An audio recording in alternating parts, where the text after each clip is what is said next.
That means one more survivor began their healing journey. When I get asked to share a story about residential school or about orange shirts, the one story that comes to mind first and foremost is the story about my mom. So when the 215 children were found, it was all over the media. Everybody started talking about it. They didn't know what it was, but they wanted to learn. Many organizations, many groups started coming to us because they know we're a First Nation company that was printing orange shirts.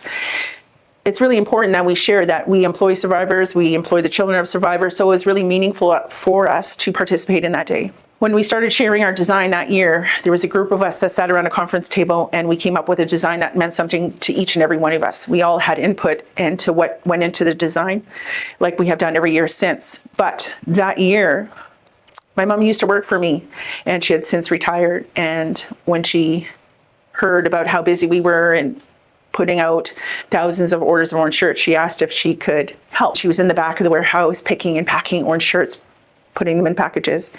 And I happened to be in the back that day and she had hands over her eyes and she was crying. And it was one of the first times I ever seen my mother cry. It was the first time we ever talked about residential school. And for her, she shared with me why she was crying. And it was really impactful. Simple words, but she said, it was the first time we're being heard. And I think about that. It was the first time she acknowledged people hearing the history of Canada. And it took a sea of orange shirts to do that. So that was my mom's first time in beginning her healing journey, when she seen a sea of orange. Because she knew, and we all know, that when somebody's wearing an orange shirt, they understand and they're hearing and they're listening to the history of Canada. They're hearing the story of survivors.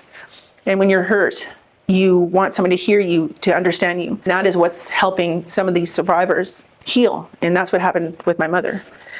And I'll never forget that day. And I will always print orange shirts till the day that I die.